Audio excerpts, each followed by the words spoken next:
pues se vuelve complicado porque favorece al virus, ¿no? Yo creo que nos favorece a nosotros y favorece eso del contagio, pero pues ahí va poco a poco, profesora Lisbeth. Sí, hay que resguardarse, ¿verdad? Para no enfermarnos. Tomar tecitos para que no nos haga daño esto del frío. Pues sí, en que sea un tequila por ahí, ¿no, profesor Juan? Un poco de tequila y ahora para abrir la garganta un poco, ¿no? Yo dije tecitos, no tequila, profe.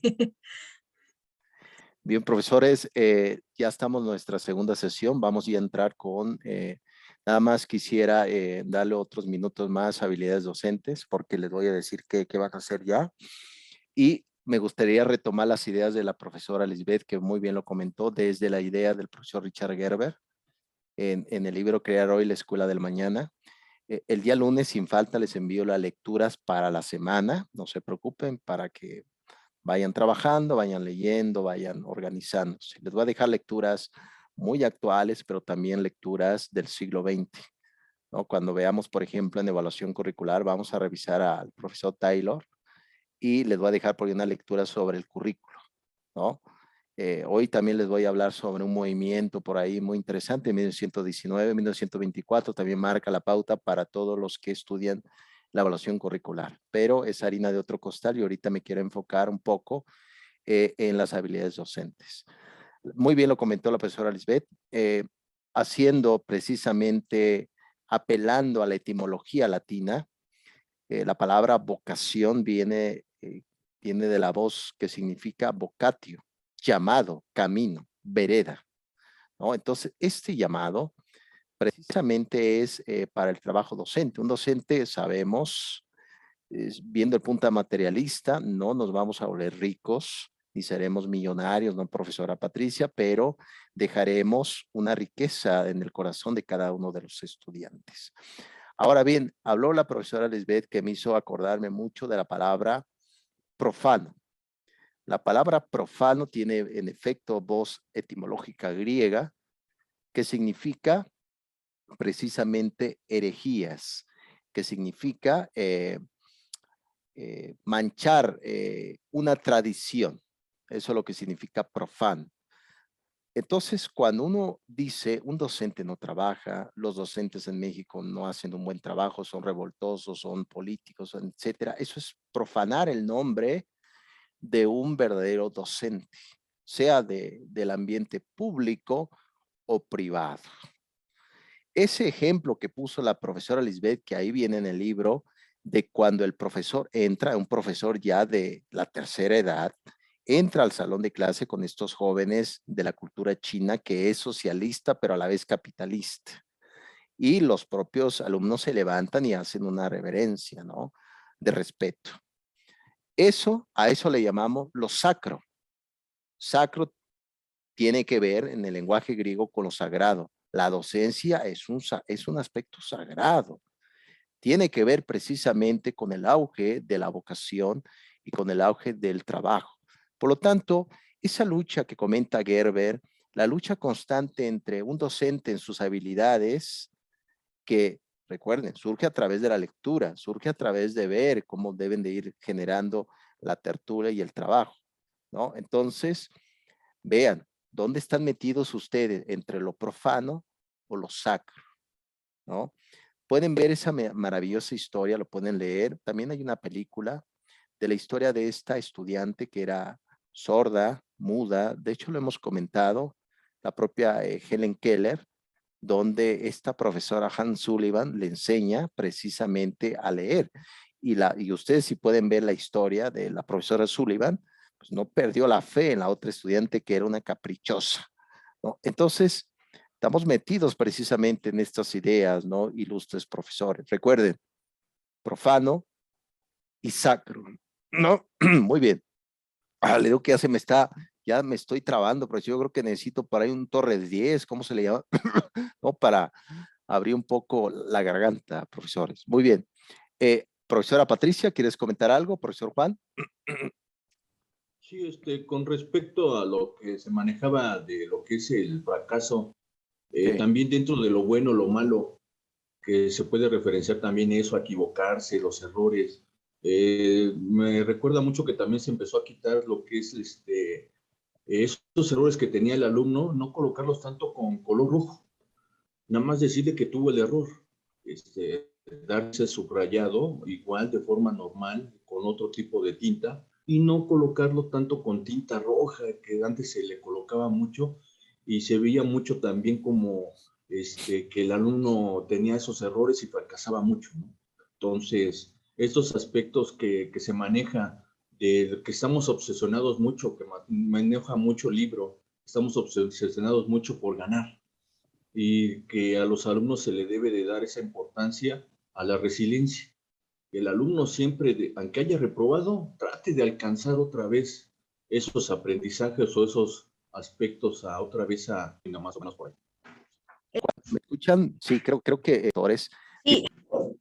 Sí, ¿Algo? Sí, bueno, revisé el libro que nos mandó. Sí. Me llamaron la atención algunas frases, como la de, en la escuela se juega la autoestima, la sociedad desprecia al fracasado y las altas expectativas, pues, que hay en los padres.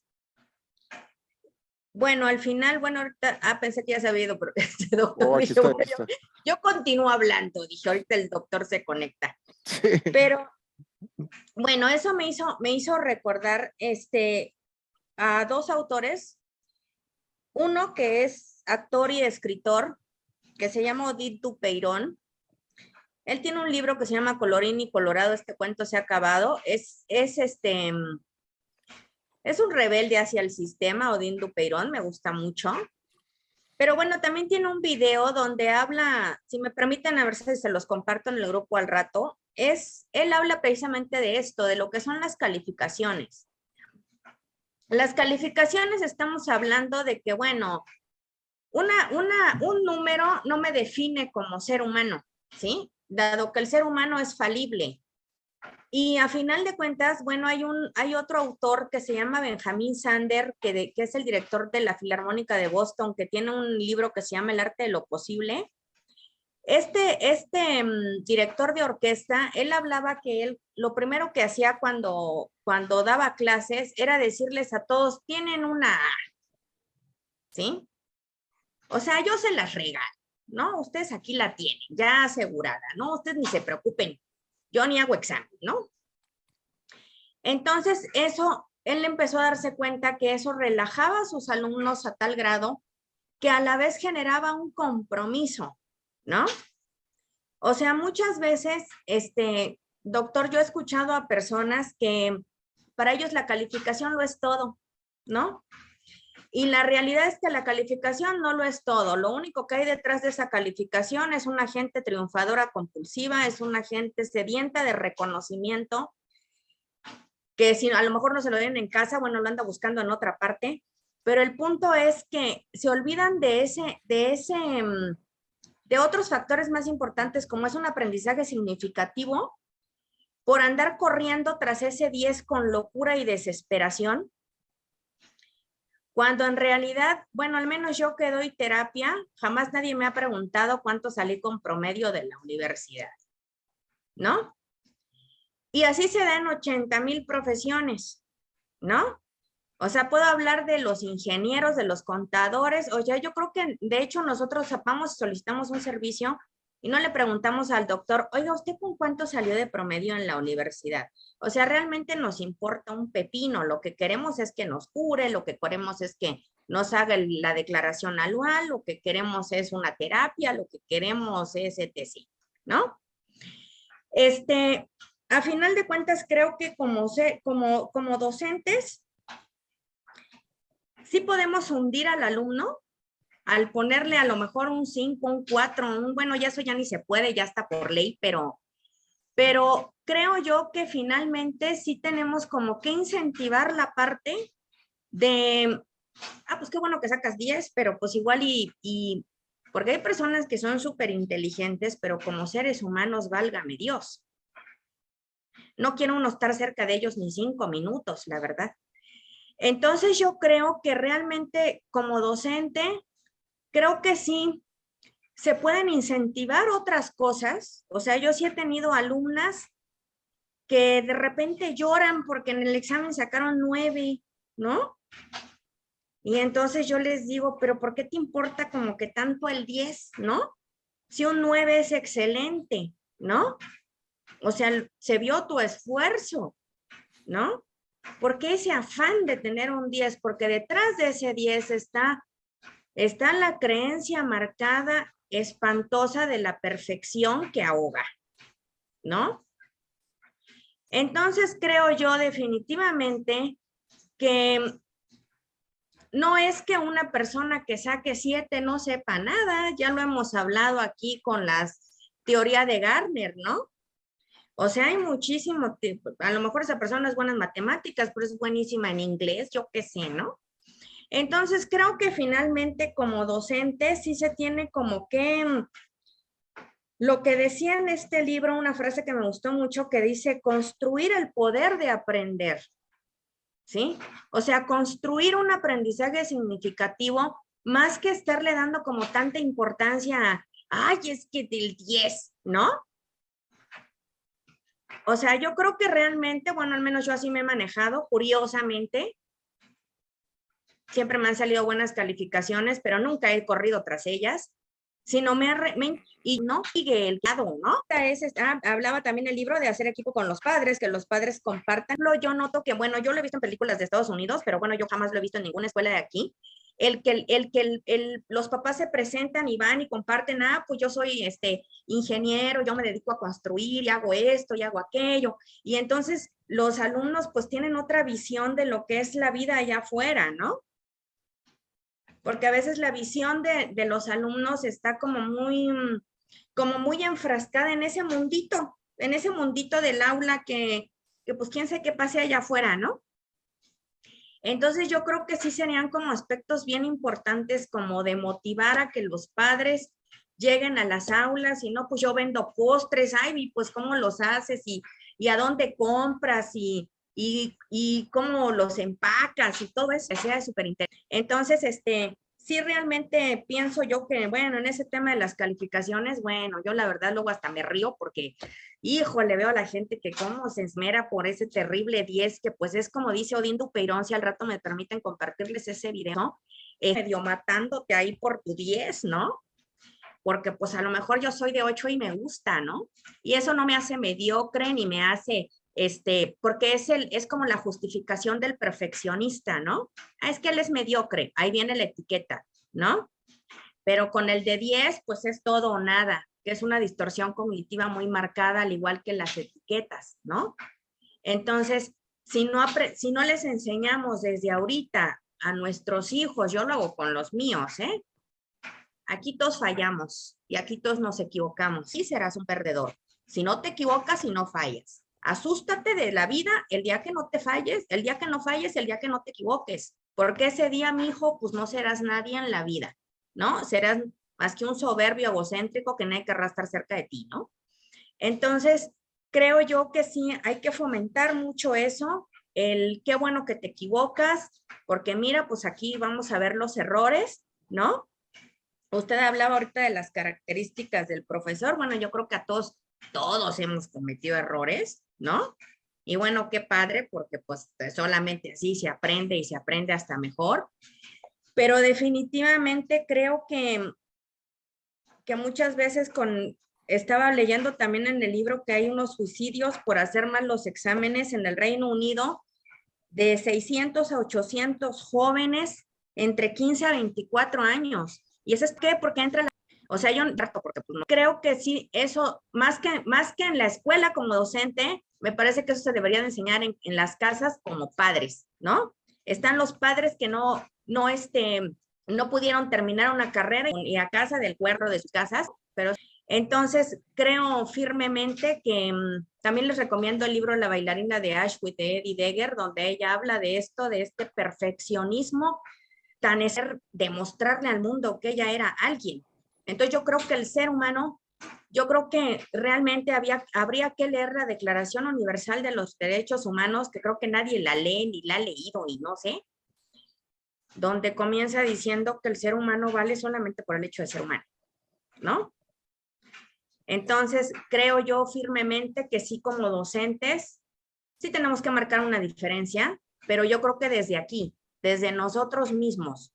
O sea, yo no puedo hablar de algo de lo que yo no soy, porque para hablarlo se oye requete bonito, ¿no? Porque para hablar todos somos, pues, muy bonitos, pero creo que realmente es llevarlo a la práctica y creo que realmente es que se note en mi diario vivir, ¿no? Que se note que realmente yo lo hago, que yo vivo de esa manera, porque dicen los ejemplos arrastran y creo yo que si alguien realmente ve que nosotros sí hacemos las cosas que de ser humano, y creo que realmente sí podemos como implementar nuevas ideologías que realmente valgan la pena más que un 10. Sería todo, Doc. Aprecio, profesora Patricia, tu argumentación. Sin duda, hay muchos puntos que rescatar. Sin duda, ya lo comentó el profesor Juan, que a veces hay como el docente marca al alumno, aquel alumno que no sabe, ¿no?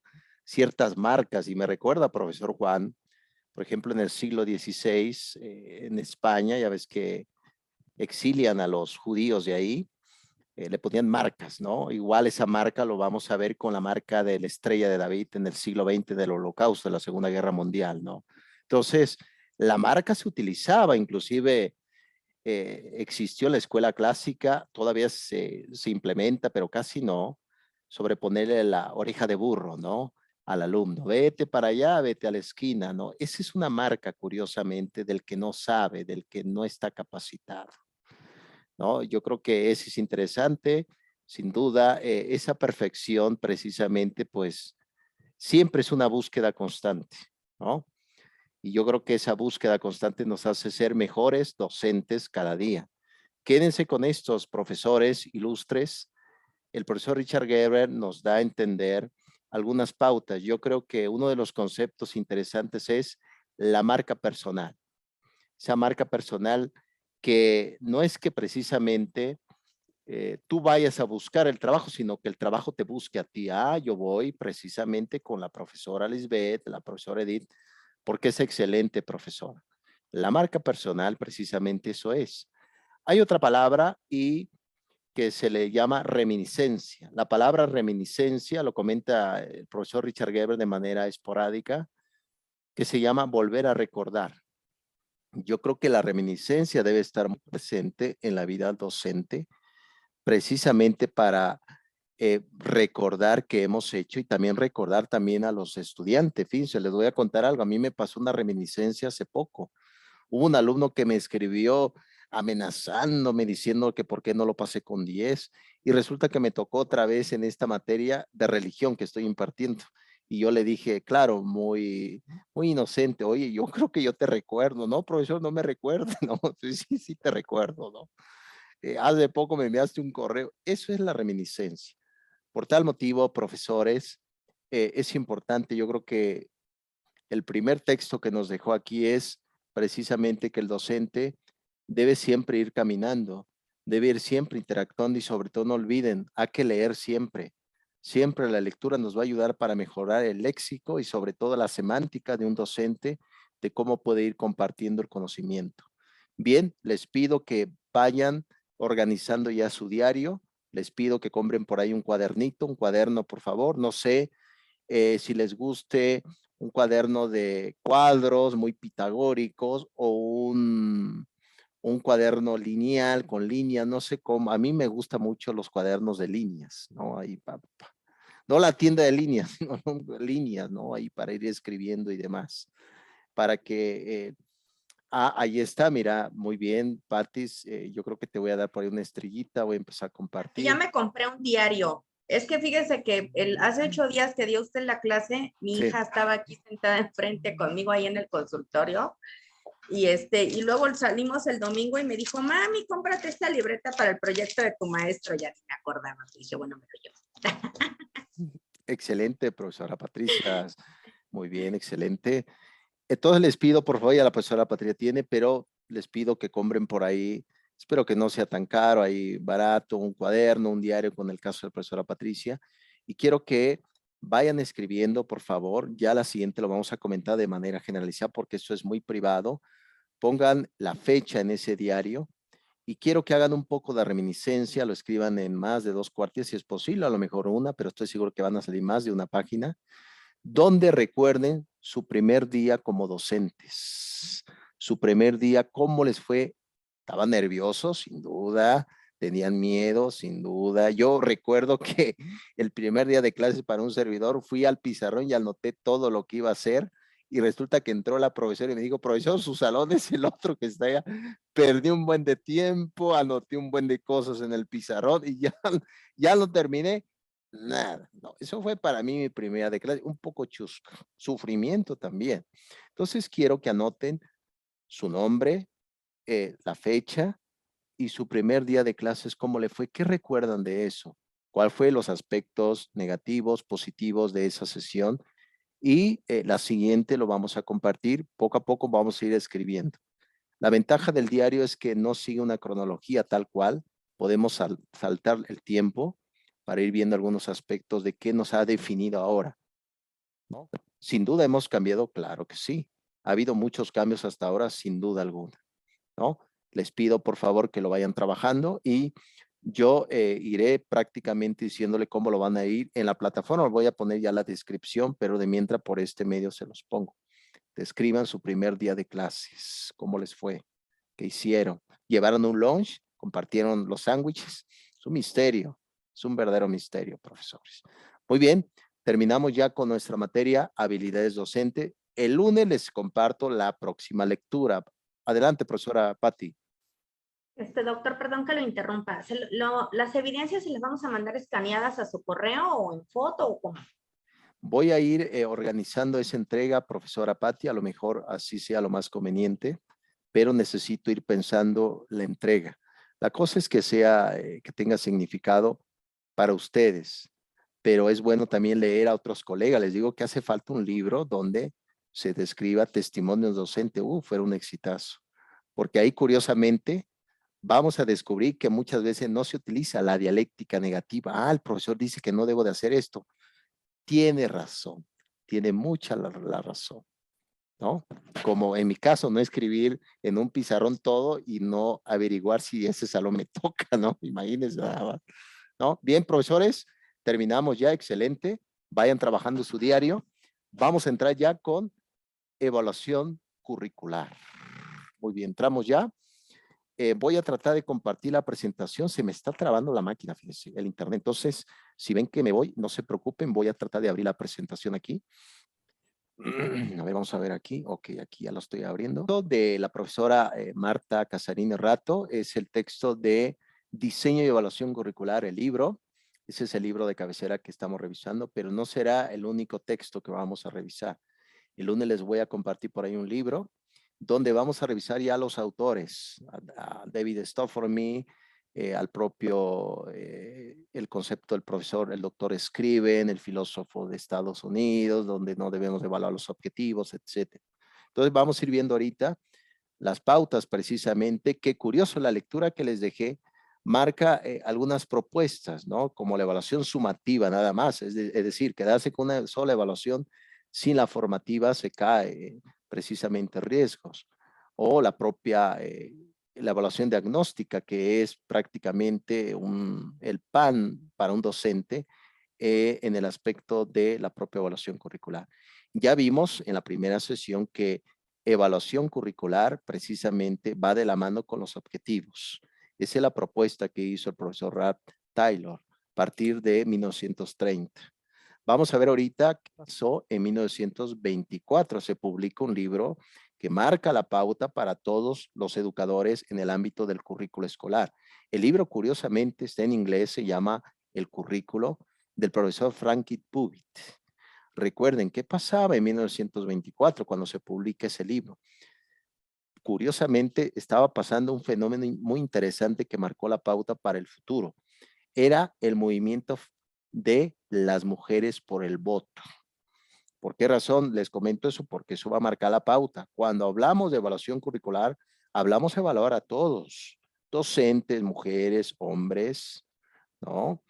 Entonces, curiosamente en este movimiento que hay muchas olas, como muy bien comentó el propio Agustín Laje, tiene un libro que se llama el libro negro de la nueva izquierda. Ese libro yo lo tengo, si gusta se los comparto, donde habla todo el fenómeno del feminismo hasta la tercera ola, como se le llama, en este siglo XXI. La primera ola del feminismo era buscar mejores oportunidades laborales, que hubiera profesoras, no había profesoras, ¿no? Entonces, 1919 hubo una marcha en Estados Unidos donde estuvo ahí curiosamente uno de los más grandes pedagogos del siglo XX que aportó aspectos muy interesantes para la evaluación curricular. Ese hombre se llamó el propio profesor Dewey, ¿no? Entonces, Dewey, precisamente, como les había comentado, mi credo pedagógico, educación y democracia, etcétera, filosofía de la educación, que ahí va a tomar grandes ideas este filósofo y educador español llamado Octavio Fulán. Octavio Fulán tiene precisamente un tratado de filosofías de la educación. Por lo tanto, el propio John Dewey fue a esa manifestación. De hecho, hay un caso muy curioso que él le dieron una pancarta y él no supo, bueno, él no revisó qué decía, pero decía, si los hombres votan, ¿por qué yo no voto? Y toda la gente lo miraba, pero es hombre, ¿por qué él no vota? ¿No? Entonces, nada más un pequeño chiste pedagógico, ¿no? Entonces, precisamente eso era el movimiento. Cuando surge el currículo, la evaluación curricular, había movimientos, había mucho desplazamiento. Recuerden, todo el currículo clásico, la evaluación curricular, se pensó en evaluar dos sectores distintos, mujer y hombre. Actualmente hay escuelas que cuando ustedes entran, está dividida la escuela, mujeres a un lado y hombres a un lado. ¿Dónde? ¿En qué fenómeno lo vemos? Con los talibanes. Le echan un vistazo, por ejemplo, lo que es el Corán del Islam, se darán cuenta que hay como una división. Lo que queremos en la evaluación curricular es evaluar a todos por igual, la misma capacidad intelectual y demás. Muy bien, les voy a compartir la presentación y para que vayamos caminando. Le digo que ahorita se me está trabando esto, espero que no. Es que me quedo en el tiempo aquí, profesores, me quedo en el pasado y ustedes van en el futuro, totalmente, ¿no? Esta es una máquina del tiempo. No, por cierto, profesor, no sé si han visto ustedes las películas Viajar al Tiempo. Creo que no. Bien, sale por 1924, se publica ese libro.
Profesores, ¿me escuchan?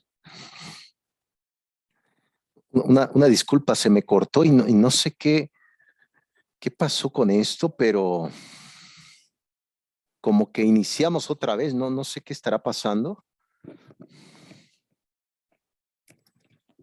¿Sí me escuchan, profesores? Es que yo creo que el internet como que está fallando, una disculpa, es ajeno a mí. Bien, retomo las ideas, profesores. Fui a checar el modem, entonces, una disculpa, es que necesito el ejercicio, el aspecto corporal, la memoria está bien, gracias a Dios, pero el cuerpo, pues, bien. Sale pues, profesores, retoma las ideas. Aquí creo que sigue grabando, no sé, bueno, es un misterio todo esto. Bien, profesores, bien, como les había comentado, en 1924 se publica ese libro que va a marcar la pauta para el trabajo del concepto de la evaluación curricular.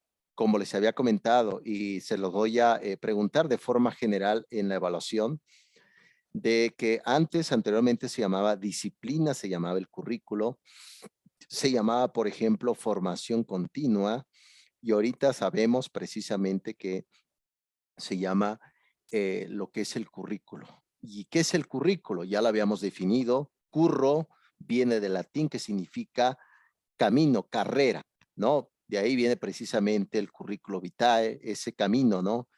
Camino de vida, ¿no? Eso es lo que se traduce al español. A ver, entrégame tu camino de vida. Ah, yo estuve allá, fui un espía, ahora soy político, ¿no? Etcétera, ¿no? Entonces, eso es precisamente lo que nos dejó este profesor ilustre. Y ahorita vamos a ver curiosamente una era, cómo se divide en el currículo escolar, en la evaluación curricular se divide en diferentes etapas. La época de la inocencia, la época post Tyler, la época, por ejemplo, de la Guerra Fría, porque recuerden esto, el concepto de la evaluación curricular, como tal, el currículo, no tiene una génesis en la educación, viene desde las fábricas, viene desde las empresas, ¿no? Y ahorita lo vamos a ver cuál es el mero, la perspectiva. ¿Tienen algún comentario, profesores? Ok, muy bien. Sale pues. Vamos a entrar con nuestra segunda sesión. Aquí ventajas de una evaluación, estructura del currículo, que ya la hemos visto, ¿se acuerdan? La estructura, todo el esqueleto, la parte del currículo formal, que se hace, deberían de hacerlo los pedagogos, ¿no? El currículo debería de hacerlo los pedagogos, de cómo debería, el tipo de materias que se va a enseñar, cuál va a ser los perfiles, los objetivos, etcétera, etcétera. Cómo está conformado, hasta el nombre de una escuela entra dentro del currículo. Alcances de la evaluación, qué alcances tiene, más allá del ámbito de las puertas del muro escolar, y qué es evaluar, ¿no? Entonces, ánimo, profesores ilustres, y vamos a seguir aquí con esta tertulia. Fíjense que muy raro, se me cerró el Zoom, y ahorita creo que iniciamos otra vez, ¿no, profesores? Porque ya nos faltaba 3 minutos, ¿no? Que esto es digno como de un museo de Jeopardy, como si fuera Ripley, ¿no? Esto es como si fuera los misterios, imagínense, los misterios docentes y el Zoom, ¿no? Esto fue un gran misterio, profesores. Muy bien, sale pues. Bien, muy bien, vamos con categorías. ¿Se acuerdan que ya lo habíamos visto? Rápidamente estoy haciendo un poco de reminiscencia. Estas categorías del currículo es lo que les había comentado, que el propio currículo escolar se divide en 3 partes, y es así y siempre ha sido así hasta ahora. Pero actualmente, ojo, actualmente se habla del currículo complementario, actualmente se habla del currículo nulo, actualmente. ¿Qué es el currículo complementario? Todas aquellas actividades que se hace fuera del aula. Ah, vamos a visitar al museo, vamos a ver. Ese es el currículo complementario. El currículo nulo es que todo lo que se dijo, se organizó, no resulta, ¿no? Ahorita lo vamos a ver, ¿no? Entonces, es lo que sabemos hasta ahora. Muy bien, currículo formal es precisamente todo lo que se hace en un escritorio, todo lo que se hace a través, debería de hacerse entre el grupo de profesores, el grupo de trabajo y a través de la especialización de la propia pedagogía. ¿Para elegir qué? Cuando uno hace el currículo, para elegir precisamente todo el trabajo correspondiente. Bien, profesores, denme tantito, voy a cargar mi máquina, denme un momento, por favor.